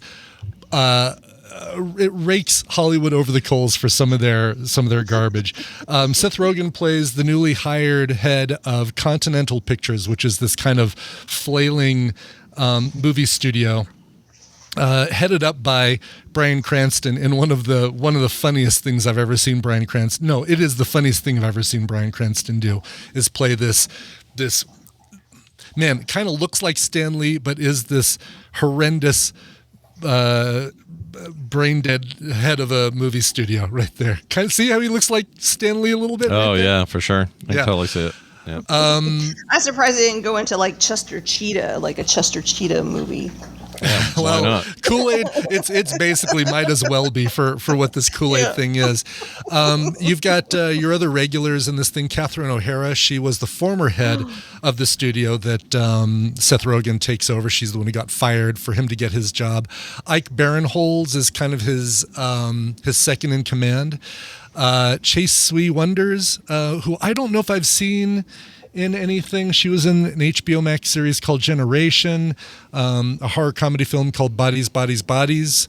But she's great. She's really, really good. And Catherine Hahn. Yep, Agatha all along. So both Catherines, both comedy Catherines are in here. Both comedy Catherines, the no good kidding. Catherines. Yeah, they're because of the wildly different spellings of the two names. I never even thought of the fact that they're both Catherines. Catherine Hahn, Agatha all along. She plays the head of marketing, and this is the most. Again, it's like the most street version of Catherine Hahn ever. She's fantastic. She's really, really good. Street version? What do you mean? Like she's like she is using kids slang. She's an adult who's like thinks that she's super street with all the kid lingo. Okay, love it.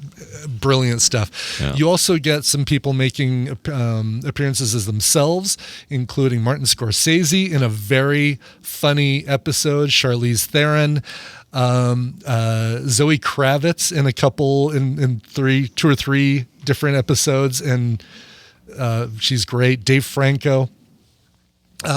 Here's kind of the last pitch I'm going to make. If you liked Curb Your Enthusiasm and that style of, I know this is wrong, but I really got to bring attention to it and make a big deal over it. And then I got to deal with the repercussions of making a big deal over something that was really small as everybody kind of collapses around me. Then you'll like this, that kind of cringe, Larry David kind of style of stuff. It is absolutely hilarious. And at times, hilariously frustrating. It's been universally praised. I can't find a bad review for it, feels like. Yeah, it's really good. Rebecca Hall comes in for an episode as a woman dating Seth Rogen's character who doesn't really care about what he does. Paul Dano, Peter Berg, Steve Buscemi, Anthony Mackie, Ron Howard and Anthony Mackie have an episode. It's like extras or something where they just keep It kind of bringing in is, people. yeah. And they all play really exaggerated versions of themselves.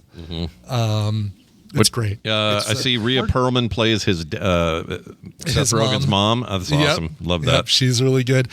It's on Apple TV Plus. Yeah, go ahead. I find it hard to not compare this to Shrinking somehow. There's there's some kind of comedy connective tissue. Apple TV Plus. Those two shows. I mean, they're both Apple TV Plus. Yeah. I would say, you feel really good after an episode of Shrinking. Oh gosh. After an episode of The Studio, you feel really bad for Seth Rogen and the people he works with. Okay. But you would want to work with anybody on the Shrinking staff. Harrison Ford, Jason Segel, any of them, right? I'd love to work with any of these people. There are people that Seth Rogen has to work with that you'd be like, there's no way I can work with this person. No, I agree with that. There's a kind of comedy drama that it feels like it's very particular to the studio. Okay, I'll give you that, especially like that Aaron Sorkin style, fast talking. Yeah. I have no doubt that this is kind of in that same improv style as Curb, where they're given a loose reference of, all right, here are the story points we need to hit in this scene. Feel free to play with the dialogue. They do a great episode about a oneer, like a one shot, that is actually done as a one shot. Oh, really? Like a full, long single shot. It's super meta because they talk about the scene that they're shooting for this film that's done as a oneer, and they're referencing other oneers that's great as well. And it's like super meta, that episode. It's really well done too. Yeah, I love that kind of stuff. Yeah. All right. This seemed like a no-brainer to see. I just need to start it, I guess. And this did well enough. They've already announced season 2, right? I think so. Yeah. Let's see. Pretty sure the series has been renewed for a second season. Correct. Cool. So you'll get more. And again, they wrap up everything from this storyline in this season. There's nothing left hanging, but you'll be glad to hear that there's more, that you're going to get more of this. Cool. Apple TV Plus available now, all episodes. Exactly. Yes. Right there for you. All right. In a strange occurrence of events, I'm going to go second today. I'm going to get this one out of the way. Oh, wow. Okay. We're getting our dark Netflix true crime documentary out of the way, so we don't have to think about it later. And here it is. Scott Johnson special. That's right. Here you go. In fact, the YouTube people in the archive are not going to hear it because there's music that I think will get me dinged. Oh, no. So we'll do it live, but hold on a second. Here we go. I said it has to be Tylenol. Sure does. It has to be Tylenol. It has to be Tylenol. That's right. I watched Cold Case: The Tylenol Murders. And the colon is an actual colon. In the colon. That's right. This is a Netflix original documentary. It's part of their Cold Case series, and it is one that was staying in the top 10 for so long. I was like, well, I guess I better check this one out because some of these are a little too sensational for me, and they tend to kind of leave me a little bit, cold, if I'm honest. But this one, I thought, it looks interesting. And as a kid, this was a massive story. I remember it just sort of affecting every aspect of life. Even though I was very young and probably didn't care all that much, but my parents were freaking out about it. My mom in particular was like, oh, Tylenol, I'm never taking it again. And so this goes all the way back to the very early 80s. 82, I think, was the first incident. And the prime suspect... I thought it was 84. 80... I thought it was 82, no? Because it was like... Scott just watched the documentary. I'm not going to argue with him. So did I, though. Yeah. I watched it, good point. That's right. You just say that. I thought it was 82. I don't remember. But anyway, it is whatever it was. It was a big deal, and it affected tons of stuff. But basically, these people started dying of mysterious causes. The whole point of it is eventually they figured out that it's cyanide in Tylenol. It's been tampered with, either at the factory level or somewhere in between. And I don't want to give too much away because there is a whole story here to tell, but there's a dude that has been on the list of he probably did it for these many years, right up until this dude just died, and they still think that he's probably the prime suspect. But there's a lot of other stuff about Johnson & Johnson. Maybe they screwed up and they've been covering it this long and all this kind of stuff. I don't want to get too much into it because the point of the documentary is to explore those things. So giving you all those answers is kind of a waste if you'd rather see it yourself. But I liked it. I don't like documentaries that use constant music to build up drama. This does that a bit, and it's not egregious. It's not the worst example I've seen. And they also have good facts and good fact finding, and all that stuff's still good. It's just that there's a lot of like moments of like, okay, crescendo down a little bit. You don't need to, you don't need to constantly be having mystery music behind everybody's commentary. I wish they would do that less. That being said, I understand why they do it. There are people who like that stuff. They like the feeling of the sensationalized. They're into it. But I think this is a good documentary on its own. Can I ask you something? Go ahead. I feel like I'm having. Is it called the Mandela effect? Nope, it's called Sorry, Randy said Mandela. it. Yeah, Mandela. But I like Mandela. the Mandela effect. Yeah. Oh my God! But here's why I'm thinking. I thought that they had a case. I swear to God, I remember watching this on like Unsolved Mysteries or something, where there were Tylenol murders, and it actually did track it back to the husband that wanted to kill his wife, and he went into the pharmacy and he put the cyanide capsules in there. I had it in my head. That's all that was. So when I watched this documentary, when I was getting my IVIG, I'm like, what the hell was what was that? What was the other thing that I watched? Well, the pharmacy dude was a part of the story, and they talk about it in this one, but he's not related to anybody, and he also turned out to be a false suspect. It wasn't. He just happened to be in the pharmacy. Copycat. There may have been some copycat at some point. Yeah. I don't remember that one though. That one's news to me. In fact, this thing was very consistent with my memory. Everything they said, I was like, oh yeah, I remember that, and I remember this guy, and they were pointing fingers at this dude, and then he got in trouble later for a whole other case and probably did it. Like, I'm still pretty convinced this guy was the original one. Yeah. I think there was some other stuff and some weird Johnson & Johnson cover-ups. The 4 years later then? It's copycats, stuff like that happens all the time. Everything's sealed. Everything's sealed. Doesn't matter. There's no such thing as perfect sealing on that stuff. There's no way. And even if there was, what I think that copycat one was somebody at Johnson & Johnson on the inside doing it anyway. I think so. That's what I think. Yeah. Yeah. But that's my point is there is no fail safe for this stuff.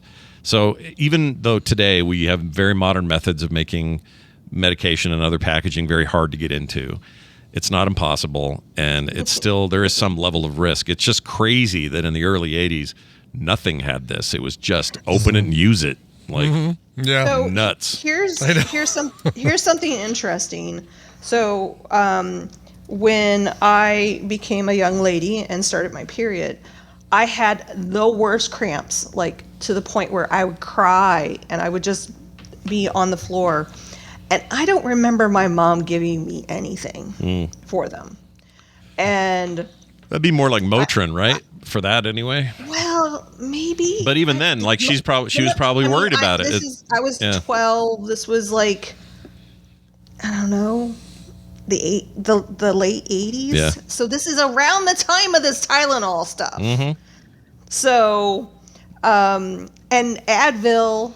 Because I even looked at it, I was like, when did Aleve come out? Because Aleve was the only thing I think that helped me, and that was 94 when that came out. But anyway, it just made me start thinking about like the pain that I went through, and I'm like, I want to talk to my mom. Like, did you give me medicine? Because I don't remember if she did give me Tylenol. It didn't do anything. Yeah. I don't think Tylenol's not good for inflammation, so I would assume, I don't know what they were using back then, Advil or Motrin or whatever it was, but ibuprofen, which is what that is, would have been... Poor Claire, she's like, your branding of your medication kills me. Well, what's all theirs called? Happy... Is it just called aspirin? It's just end of the rainbow freaking That's Pot of looking- I mean, gold. you got one bottle of Blue Stars and another one of Purple Horseshoes and anher we one got- of Green Clovers. Yeah, we got and- Guinness brand freaking, like, what are you doing over there? I don't know what they're doing. Well, yeah, like My Doll. What was the little from Wayne's World? Little yellow. Oh, yeah. I don't remember. God, what was is that that Aleve? No, what was Aleve? No. Is blue. Yeah, not Motrin. No. But aspirin's not either of those two What other is it? drugs, Claire. Nuprin. Mark Nuprin. That's it, Nuprin. Yeah. Okay, I have a beef with Claire. She says yes, aspirin. No, my ibuprofen is its own thing. Acetaminophen is its own thing. They have brand names for them, just like you do over there. Everybody does. That's what you do. And there's generic versions of it. Aspirin was It's the one. called branding. Aspirin was the one that became the brand namer, like because it was so early and common that people would say, "Give me aspirin," and they didn't care which, which of these different drugs you gave them. They were just like it was like Kleenex. Yeah, you would say, "Give me an aspirin," and whatever it was you gave it. But the thing is, to back to your point, Nicole, I think my mom was paranoid through that entire decade about it. Yeah. And she did not give us, like, if we were having headaches or we were sick or whatever, we did not do Drink pills. some water. Yeah, for real. There was none of that, and I am sure, I am positive that is why she did that, was because of this stuff. I could see that. Yeah, so it was a real paranoid thing, and everybody was freaking out, and nobody loved that. Anyway, hey, that's mine. Let's move on now down the road to our next presenter. Today it's Nicole. Nicole, what's your clip all about? I'm always curious who you're gonna go with. Yeah. All right, so I watched a lot of stuff. Like when I do my IVIG, I kind of come in and out of consciousness, just because they give me a lot of Benadryl. Does my mic sound okay? I'm trying a new setup. You sound fine. You sound fine. Yeah. Wonderful. You're good. I worked really hard on it. You got kind of a hum. It sounds like a fan or something, but it's not a big deal. Sounds fine. Real low. Low hum. I think Mark is doing something in the microwave. Could be. Mark, don't do things in the microwave, you weirdo. He's warming his coffee. No worries. So I saw this movie on Hulu, and I was like, just by the name of it, I was like, do I watch it or do I not watch it? And so I'm like, well, let me watch the trailer. So I watched the trailer, and I was like, okay, I'll watch it. It came out in 2015. Have you guys heard, Scott? I've heard of the movie. Yeah, I'd never heard of it until you sent me the clip. I had no idea. So it is based off of a book. The clip that I gave you, I identified with tremendously. And we'll talk about the movie after the clip. Here we go. What group am I in? What? Yesterday you were saying you've mapped out the entire high school by group. What's my group? Seriously? Yeah. Boring Jewish senior girls subgroup 2A. Please appreciate how honest that was just now. You're an asshole. Well, what group are you in? I'm not in a group, actually. I just wouldn't belong to a group that doesn't suck. You know, I'm terminally awkward and I have a face like a little groundhog, so. You can't really think that. No, I don't think that. I know that. I just feel like, you know, for a kid like me, in high school, best case scenario, just survive, you know? Survive without creating any mortal enemies or hideously embarrassing yourself forever. Just survive until college? College? No. God, college is gonna be even worse. Okay. I'd never heard of this. It comes from a year I'm very fond of. 2015 is a great movie year. 2015, yeah. It's weird because they say it's a comedy romance, and it is not. Okay, good to know. At all. Definitely, it's dark comedy. So this is the film Me and Earl and the Dying Girl. Mm-hmm. And as you can say, I'm like, ooh, Dying Girl. I don't know if I want to watch this. I saw My Girl the one time. That was also a lot more depressing than the name gives. Yeah. So what I really enjoyed about this film, so there's a lot of Nick Offerman is in this, Connie Britton is in it, John and I'm Berthanelli. Perfect. Nailed it. Yes, John Berthanelli. We're keeping it that. That's where it stands. I love when he married Eddie Van Halen. Yeah, Berthanelli. Oh, man. And Molly Shannon. So Molly Shannon is the mother of the dying girl. The three young actors, I've never seen them in anything. You've probably seen Olivia Cook. Did you ever watch The Bates Motel, the Norman Bates Psycho sequel TV show? Okay. Nope. Well, she Olivia was on Cook's that awesome. She's fantastic. Yeah. She was in the Ready Player One. She was. Her only problem is she looks just like the girl from Fallout. It's not her, but she looks was just in like Ready her. Player One. That's how I know her. She's excellent. Sound of Metal. She's great in Sound of Metal. Slow and Horses. you very rarely get her English accent and stuff. It's usually her, You get it in Slow Horses, that's about it. Everything else is American. Right. So the main guy in this is Thomas Mann, and Yeah. I'm telling you, Nicole, please watch Lessons in Chemistry. You will love Lessons in Yes. Oh, that guy. So He's Thomas, great. so the whole point of, they're obviously in high school, and Thomas Mann, his character, Greg, he doesn't have a group. He floats. He mirrors. I've learned a lot. I'm almost 50, and I've reflected on my high school years and how challenging they were for me, because I never felt like I fit in anywhere in high school. So I floated like him, and I could be part of the stoners. I could be part of the jocks. I could be part of the nerds. Nerds. Yeah. Well, Sportos, yeah. I don't know. I just kind of really identified with him. But the whole point of the movie is that Olivia Cook's character, Rachel, it's their senior year, and she's been diagnosed with leukemia. And Greg's mom, Connie Britton, says, you need to go over there and hang out with her. And he's like, I don't want to. And his dad is Nick Offerman, and he's like, he's kooky.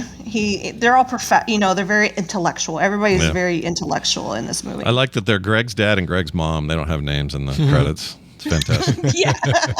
That's great. Yeah. That is what it's like living in suburbia, by the way. Yeah, it kind of is, yeah. The other neighbors think of you as your kids' names. Yeah. If you look at my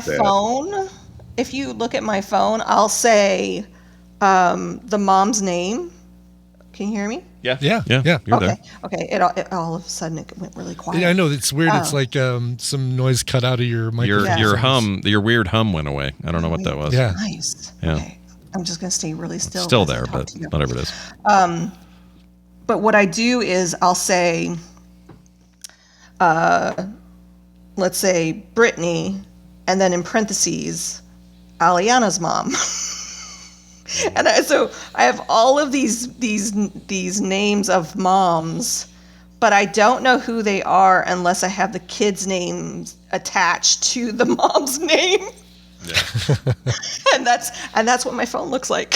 So I'm like, oh, it's so-and-so's mom. It's so-and-so, things like that. So point in the movie is it's senior year, and Greg has decided to go and hang out with Rachel, and Rachel's like, I don't want your, and she's a smart girl. She's a very sweet girl. And he's like, look, man, my mom won't stop harassing me unless I hang out with you. So can you please just let me hang out with you for, this one time? Well, then they start to become friends. But he doesn't, again, he's so closed off from everyone because he's afraid to connect with people. Even his best friend, Earl, he does not call him a friend. He is a coworker, because what they do is they make really bad parodies of movies. And that's what they do. They've made like 40 some odd parodies of movies, but nobody is to ever see these movies. And Earl starts to show them to Rachel. And then Greg gets mad, and like there's all this, kind of tension. And it's a point of view movie, a growing up movie. I really enjoyed it. Many times throughout the movie, Greg will tell you she does not die, so don't worry. Okay, so as you're watching the movie, he will reassure you as a narrator, and he talks to you. So like it's broken up into like chapters as the movie progresses. So yeah, watch it on Hulu. I liked it. That's why I'm recommending it. I'm curious. I might even get me and Mateo to read the book. Oh, cool. So, that's cool. Yeah. Perfect age. Apparently there's some controversy. I can't say Controversial. words. Controversial. There you go. Because there's crude and sexual references in the book, and intended for comedic purposes, and I don't. All that fun stuff. Yeah. My kid's 13. He's heard it all. Yeah. I'm like, all right. Yeah. Name a 13-year-old that isn't loaded up on that all the time. I was like, just don't say it in front of other adults and your dad. Yeah. I mean, he counts. He's another adult. I get it. Yeah. That's great. Hulu, eh? This is where I can get this? Hulu. Excellent. Yes. All right. I love a Nick Offerman movie, too. Oh, yeah. Never tire of those. Good news. He's in the new Tom Cruise Mission Impossible Dead Reckoning deal. Or Final Reckoning, sorry. Final Reckoning. Yeah. Great little role for him. All right, let's move over to Randy. Randy, the mic is yours. What do you got here for us? I really thought I wasn't going to remember what this is, because I made the clip like 2 weeks ago, and then I sent it to you a week ago, and then but I do remember what it is. And the setup here is, I want to like panel shows. I want to like panel shows. I want to be really clear here. Panel shows always go wrong. Somehow you find out that actually, after years of watching a panel show, you go, man, I actually kind of hate Jimmy Carr or Stephen Fry or whatever. Okay, but I was wondering if it was just an American panel shows thing, but it includes UK panel shows too. What's a panel? Well, I mean, panel shows is a UK thing that has come over to the States. Sure, right. And Jimmy Carr drives me up a tree. I can't stand the guy, but keep going. Right, but then I love Sandy Toksvig. I love Sean Locke when he was alive. Like you're saying so many names I don't know, and I don't even know what a panel show is. I'll break it down for you, Nicole. Panel show is usually like current topics, current news. You get somebody in the middle as a host, and then you get celebrities and other people talking about it. Usually comedians and things. Yeah, sometimes when we were growing up, it was like news stuff. You'd see it on PBS or whatever. 8 out of 10 cats. McNeil Air Report is kind of a panel show, but it's not not the typical one that we like. Well, Bill Maher is Sure. Right. Yes. Yeah, perfect example of I want to like panel shows, but you've got Bill Maher in it, right? So, right. So like I always check them out. They often they lead me on, and then I fall out with them. This is a newer one, and I'm very, very happy about it so far. So I want you to watch it as well. All right. Please. Here you go. Next up, we've got No Phone. Who this? Which two of these people do not own cell phones? That sounds like some goop shit to me. I want to say Gwyneth Paltrow. Okay. Who do you think from the other side? Kate Middleton? Yeah, I'm going to say Walken and Harrelson. You good with that? Yeah, that sounds good to me. Christopher Walken and Woody Harrelson do not own cell phones. Christopher Walken also told the Wall Street Journal that he's, quote, never owned a cell phone, never sent an email, and never Twittered. I respect that. Yeah. All right, let's do Spice Chicks. Which two of these people have chickens named after the Spice Girls? It's got to be British people, right?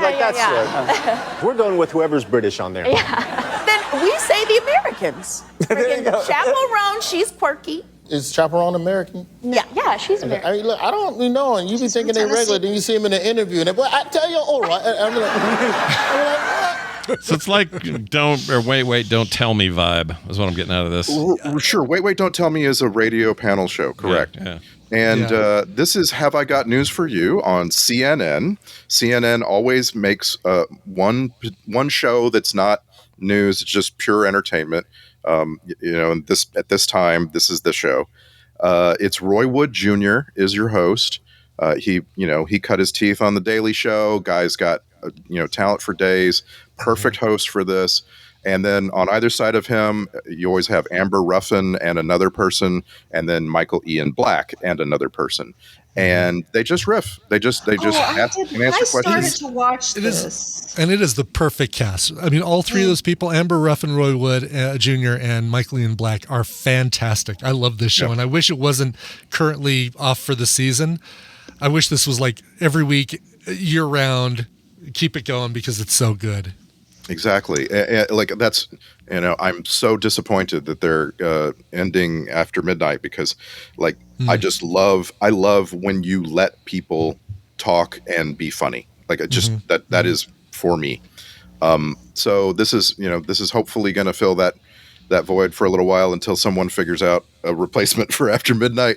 And like I say, the problem with panel shows is always that someone ends up rubbing you the wrong way eventually, and you're like, yeah, now I can't watch any of these because Jimmy Carr's a jerk, and so you have to find a new one, and this is the new one that I started to watch this, and I didn't enjoy it, so I just turned it really?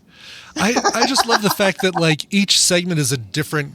I mean, it appeals to the game aspect of me, right? They put up the faces and say, all right, you heard in that clip, which of these people did this and which of these people?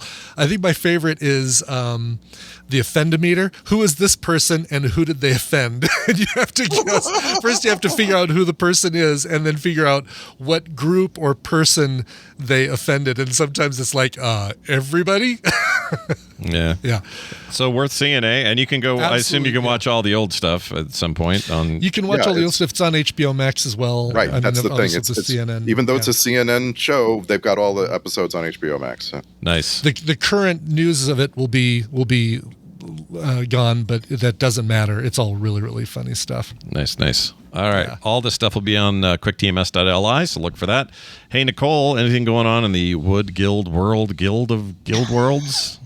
So I don't know if I told you, but I learned how to hand cut dovetails. Did I?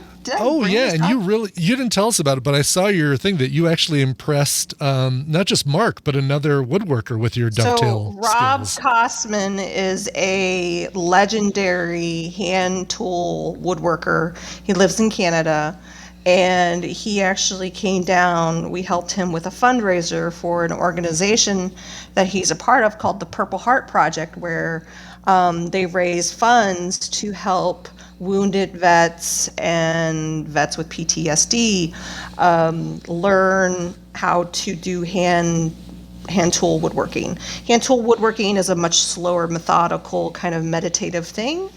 Of course, you can add machines into it too, but that's what he focuses on. So he came in, we donated our shop for 2 days, and we had a bunch of people come in, and Rob did a seminar, and before that, he taught me how to cut dovetails. I had never held a handsaw in my life or a chisel. Wow, really? Except to open a paint can. Except to hand it to Mark. No, the one time. So he had these chisels. He called them his knock-around chisels. And I just thought, I was like, oh, they're just, junk chisels.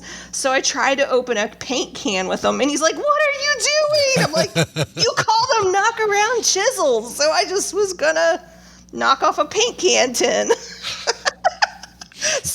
So anyway, back to what happened was Rob, and because I didn't care, I wasn't nervous. I was like, he's going to show me how to do it. If I do it, great. If I don't, I'll feel bad because then that looks poorly on him. But I had never, and I've even had people in the comments say that I was a ringer, and I'm like, Sure, I'm a ringer. But we filmed it. It's on the main site, so if you want to get a little taste of it. But it's in the Guild, and 50% of the profit goes back to the Purple Heart Project, so we can still keep kind of giving them money for that. So, and it's a full, I think it's like an hour and a half of me and Rob, and me cutting dovetails and kicking butt. Nice. So I saw the Instagram has a really cool shortened little reel version of it, which you can go check out as well. Yeah, we put the funny version out because I was a little cheeky with him, and I don't think he's used to that. Yeah. So you never know what you're going to get with me. That's right. So, but it was a lot of fun, and he had fun too. It wasn't like I was offending him or anything. Sure. But of course not. But yeah. So that's awesome. woodwhispererguild.com. That's where you can find the hand-cut dovetails with Rob and Nicole. Nice. Well, in the meantime, have a fantastic week, and may you see something cool to see next week when we talk again. Bye. Yeah. Bye. Randy, what's going on this weekend for Film Sack? We're getting into some trouble. Yeah. We're getting into some real double trouble. Oh, 2 times the trouble? Oh, shit. Twice the trouble, yeah. I can't wait to watch this because I hear so many good things about it. It's a classic. It's a 90s film not to miss. Classic? I don't know. Yeah. You can't spell classic without ass. So how about that? That's true. You can't, and it's bad. But we watched it, and you guys are going to get to see it too. It's double trouble this weekend on FilmSack. FilmSack.com for details. Randy, stay out of trouble. We'll see you next time. Yeah. Oh, nice one, Randy. You got in the last second. Little quick. I'm impressed. Well done. Folks, that is it. A reminder that I will be on the Daily Tech News Show live today, so if you want to check that out, please do. And there's a lot going on this week. So regular core tomorrow. Today sometime there's a state of play from PlayStation, but I'm not going to be able to do a live thing on that. I think it actually starts in like 6 minutes. I think it starts at 11 our time, but I could be wrong. So they got stuff to do. It's Games Fest week, which means it's basically the replacement for E3. And tomorrow, regular episode of Core, but then on Friday, they're doing all their showcase stuff, like the big main announcements. We'll be doing live streams of all of that as well, me and the Core boys. And so lots and lots of content coming out of Core this week. So keep your eyes open for that business.